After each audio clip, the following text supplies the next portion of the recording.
Welcome to this week's Eternal Monday, where Blindside Barrage faces off against Hydrapple EX. This game comes from the November 2024 Eternal Format tournament that took place at Dragon's Lair at Alamo Ranch, here in San Antonio, Texas. If you're new here, you might be wondering what the Eternal Format even is. In short, it's the unlimited format with a ban list. This means that deck builders can venture all the way back to the very start of the Pokemon trading card game and make use of cards that aren't legal in the official standard or even the expanded format. This large card pool creates an exciting and fun, rich deck building experience that can be endlessly enjoyable for all types of players of the Pokemon trading card game. From the most skilled to the newest of new, from the biggest tryhard to the kitchen table champion, the Eternal format has something for everyone. Unsure where to get started? I've got a getting started video on this very YouTube channel that is a great crash course for how to get into the format. Additionally, there is now a page on justinbasil.com that features a wide variety of decks for the Eternal format. Both this page and the getting started video are linked in this video's description. Now, on to today's game. All right, it's been close to a month since I saw this game happen in real life, so in a way, this is going to be me watching it for the first time with fresh eyes too. Looks like we see a Tapu Koko start on the side of the Blindside player and a Wobbuffet start on the other side here. Kind of an interesting split there. Our Blindside player immediately going after a couple of Execute with Battle Compressor, choosing a third card. Oh, choosing not to do both Execute. Interesting. Gonna choose something else instead. So Battle Compressor, if you're not familiar, lets you go to the deck and find 3 cards and discard them. In a format like this one, that can be especially advantageous because you can just pick whatever you want out of the discard pile and then get it back into your hand in a variety of other ways. So here we're going to see a discard of Torchic, a discard of the eggs there, and also a Ditto from Fire Red and Leaf Green. So it looks like our Blindside player believes they have some way to get those cards right back out of the discard that would be advantageous to them. They're going to be discarding a supporter that looks like teammates, and immediately we are going to be seeing a rescue carrier come down, pulling that Fire Red and Leaf Green Ditto back out, and probably also that Torchic by the look at the hand. Yes, that Torchic is also coming out of the discard pile. We're going to see a deck search here with that computer search, I think, or something. And then on the other side here, we have that Floatstone coming down right after the top deck, and a Buddy Poffin. Buddy Poffin, of course, going to search the deck for 2 Pokemon with 70 or less HP. So we get a Baltoy and an Applin, both ready to set up this deck, making sure it has what it needs to survive. Get an energy attachment on that benched Applin. We're going to see a Trainer's Mail. Trainer's Mail looking at the first 4 cards of the deck, choosing an item card, or sorry, a trainer card there that is not Trainer's Mail and putting that into your hand and then shuffling all the rest of the cards back. Looks like we're getting a Defiance Band off of the Arven alongside potentially another Buddy Poffin. Our player here is making a bit of a choice in that respect, looking at their opponent's discard pile, deciding what is going to be the best course of action. Going instead with a Level Ball. Level Ball not quite as potent in terms of setting up as a Buddy Poffin, but like you saw there, it is able to get evolution Pokemon. Claydol there has just 80 HP, which means Level Ball can find it, and in this case did find it. However, it's going to be a pass back on to the side over here with our Blindside Barrage player. We are going to see a Blindside, not a Blindside rather, but a Roxy, discarding a Torchic and a Coughing. Coughing is going to, its ability rather, when it's discarded by Roxy, makes it put a damage counter on all of your opponent's Pokemon, which is pretty nasty. So I did ask this player why they were playing the Coughing and not the Wheezing, since of course they can't start the Wheezing, but they can start the Coughing, which is really not ideal. Their answer is actually a really good one though. You can't just rescue carrier back the Wheezing. It has too much HP. So good answer there. You want to be able to just pull those back, use them to discard again off of another Roxy, and then spread more damage. All right, we see a Minun and a Torchic come down on our Blindside player's side. We see a Trainer's Mail on that side as well. Looking at the first 4 cards. Getting a Versus Seeker out of the deck there. Have to wonder which card is going to be the selection if Versus Seeker is going to be played. So far, that Versus Seeker just going to hand and a pass. It's not played just yet. Applin is now evolved and ready to attack. Just needs to find its way to the active spot, which it can do easily because of the float stone on Wobbuffet.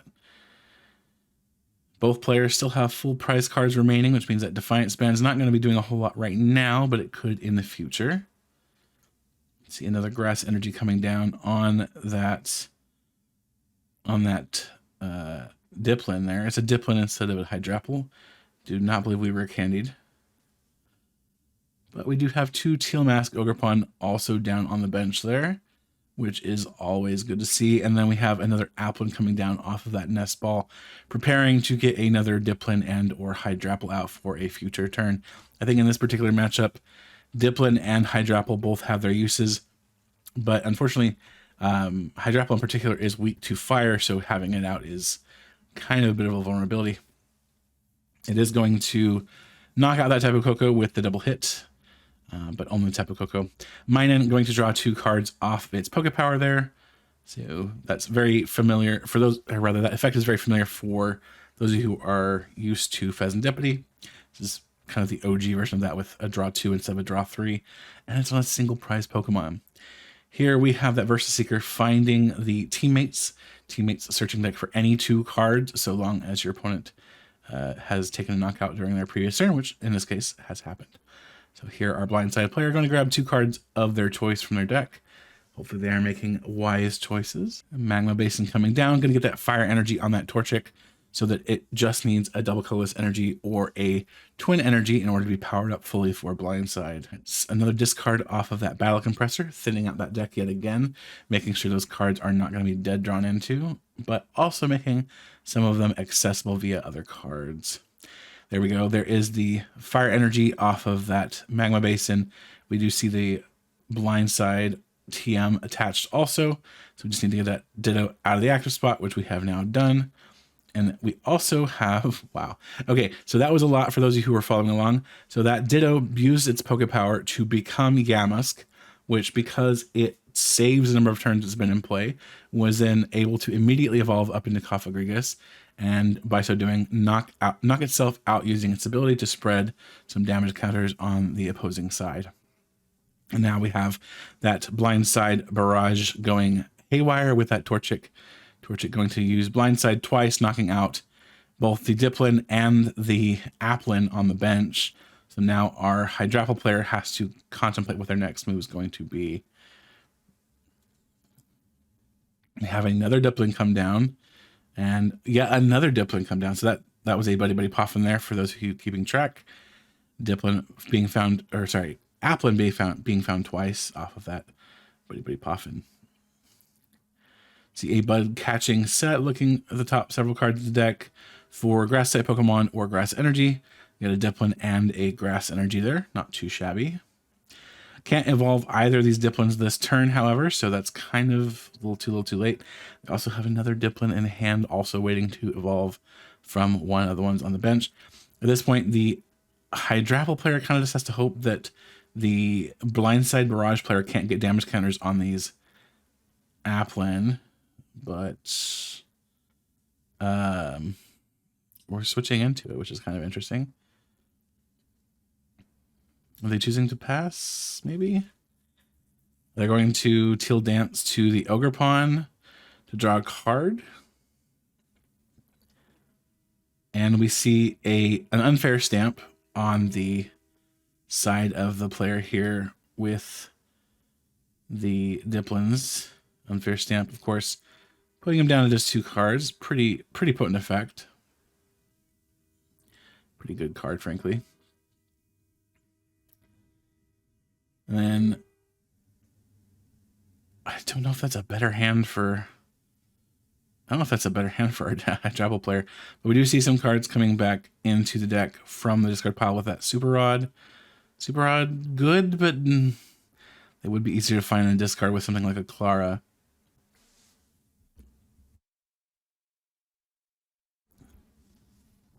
So our Hydrapple players contemplating life a bit with their choices here.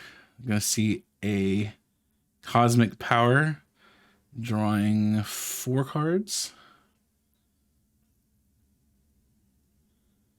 And a pass back to the Blindside Barrage player.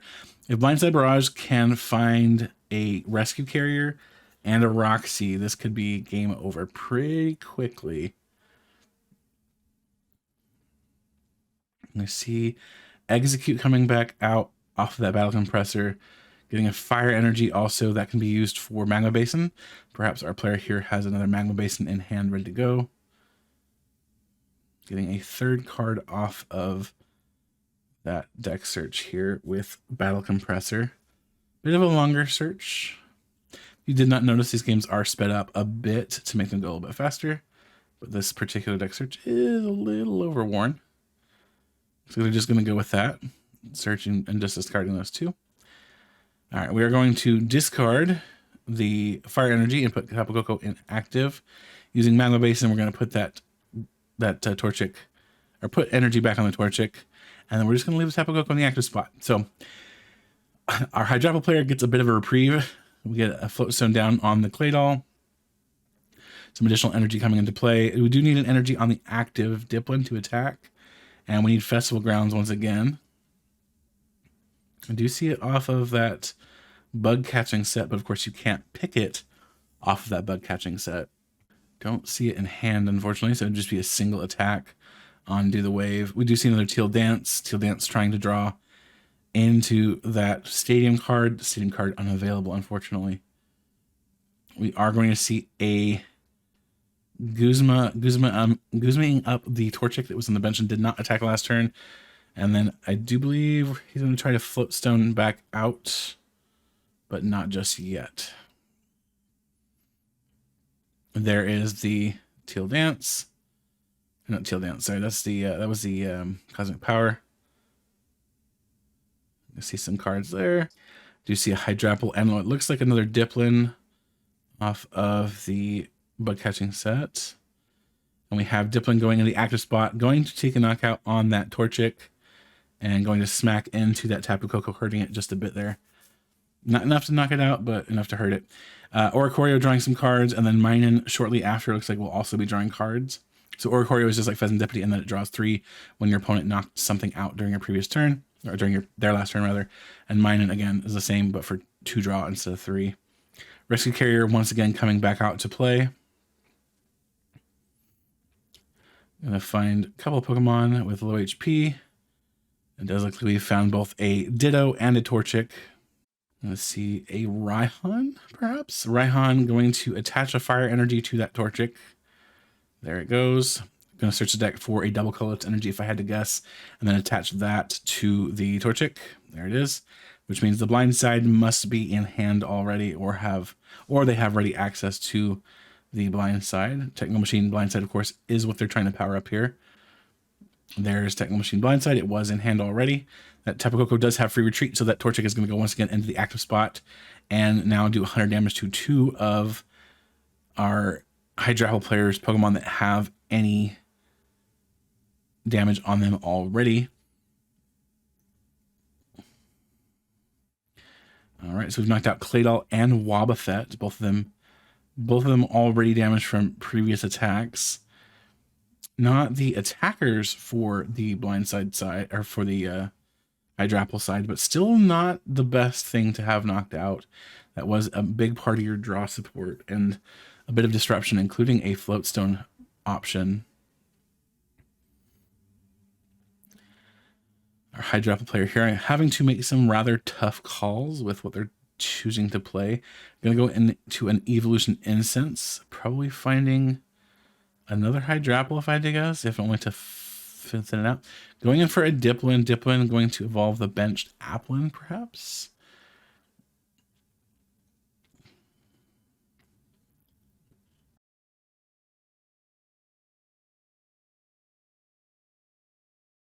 Are they going to Teal Dance? They are not. They're going to use the ability on Hydrapple to attach an energy to it. That will not, unfortunately for them, draw them cards like Teal Dance will, but it does get the energy onto the Hydrapple. Although I don't think they realize this, or maybe they don't realize it just yet, but A double hit on Blindside for Torchic can hit the active spot for weakness. So that is a bit much. Ino going to take Blindside down to 2 cards in hand, taking Hydrapple itself back down to 3.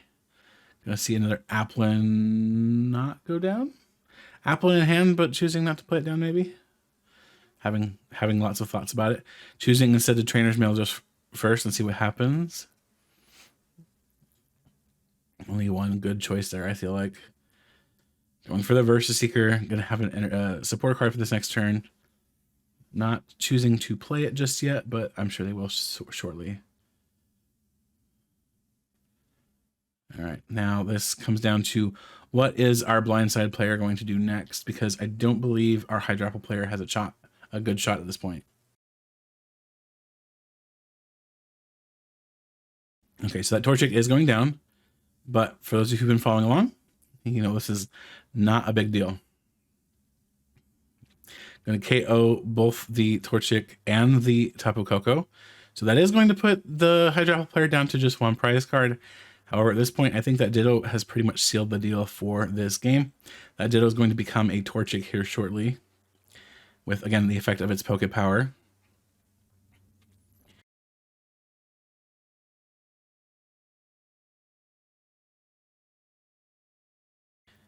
So we have, there it goes. There's the effect of Ditto. Ditto is now a Torchic. We're going to play Raihan, attaching that Fire Energy, getting that double colorless energy, and we just need the Blindside. And if we have that Blindside in hand, which I believe we do, there it is.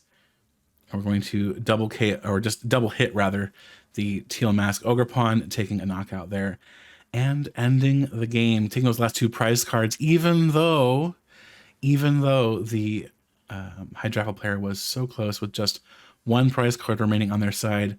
Unfortunately, it was a little too late. Blindside Barrage took the game. Up first, we're going to look at Blindside Barrage. Blindside Barrage is kind of an interesting deck in that it doesn't really rely necessarily on its main attacker's attacks so much as something it can do. In this case, Blindside Barrage makes use of Omega Barrage on Torchic, and that is an ancient trait that says this Pokemon may attack twice a turn. If the first attack knocks out your opponent's active Pokemon, you may attack again after your opponent chooses a new active Pokemon. So you're attacking 2 times, and then if of course you knock out the active Pokemon, you get to wait for them to choose a new one before you attack again. So this is really important for this particular deck because you're relying on Technical Machine Blindside for your main attack. And Technical Machine Blindside says that as long as this card is attached to your Pokemon and it's attacking, it has access to the attack Blindside, which for 3 energy says this attack does 100 damage to one of your opponent's Pokemon that has any damage counters on it. And of course, you don't apply weakness and resistance for any benched Pokemon. Now this matters a lot because Torchic, of course, is going to be attacking twice, which means if your opponent has a bunch of squishy Pokemon on the bench, those Pokemon now suddenly are going to be blindsided by a big whack and get knocked out. It is worth noting that if your opponent has bench barrier in play, this is a little bit more difficult to deal with, but it is not impossible to deal with. There are, of course, ways the deck can, in fact, handle that. You can just gust up the bench barrier Pokemon and knock it out. Additionally, because Blindside does require there to be damage on the Pokemon already in order to hit them with Blindside, you're going to be using stuff like Tapu Koko, the promo card from Sun and Moon, with its flying flip attack that does 20 damage to each of your opponent's Pokemon, or Cofagrigus, which has the ability 6 feet under, which says once during your turn before you are attacked, you may knock out this Pokemon. If you do, put 3 damage counters on your opponent's Pokemon in any way you like. Now, since Cofagrigus can knock itself out, you're able to put 3 damage counters on your opponent's Pokemon. Of course, you're going to put them on different Pokemon so that you can take big KOs as needed. If your opponent has a benched Claydol, for example, you throw a damage counter on there and then hit it with Blindside, which is a big knockout. You also have the Coughing from Cosmic Eclipse that when it's discarded by the effect of Roxy, not only draws you cards off of Roxy, but spreads damage on your opponent's side of the board, making it so that you're also able to hit any of those Pokemon that you've hit with that effect. So you get a lot of variety there. And then of course you have both Minun and Oricorio to draw cards when your Pokemon are knocked out, which is also super good. Anyway, you're going to hit your opponent repeatedly with Blindside. Technical Machine Blindside, of course, discarding itself at the end of your turn. So you attack once with Blindside, then attack again with Blindside, and then it's discarded. So that adds up very, very quickly. And then our second deck profile here, of course, is going to be Hydrapple EX. This is not all that dissimilar to its standard format counterpart. You do still have the Ogre Pawn EX, that Teal Mask Ogre Pawn with its Teal Dance ability, allowing you to attach that grass energy. You have Diplin with its Festival ability that lets you attack twice, so long as you have Festival grounds in play. So ultimately, it is a fairly straightforward deck. You are reliant on an ability instead of something like the Ancient trait like the Torchic has. So this ability can be shut off, and you're also very dependent on that Stadium card being in play in order to get that second attack. But Do the Wave can also be a pretty potent attack on its own. So more or less, you're just relying on stuff like Claydol from the Eternal format and Wobbuffet from the Expanded format to help round out the rest of your deck list. There were some tweaks that myself and others suggested when this deck debuted on First Drafts very shortly after this tournament. Those tweaks, of course, include changing to the correct fighting type Boltwave from Sword and Shield, the one that has 70 HP instead of 60. And then, of course, also using something like Clara's instead of Lana's Aid, since you really want to get those energy back into your hand more often than you want the Pokemon. Clara's is also able to get the Hydrapple and the Teal Mask Ogre Pawn, whereas Lana's can't do that. So just little things here and there that would improve the deck. But overall, the deck did perform fairly well. Obviously, it made it to the finals in this particular tournament, so it's not a bad deck. Anyway, that is all for today's video. I hope you all enjoyed it. I'll see you again in the next video.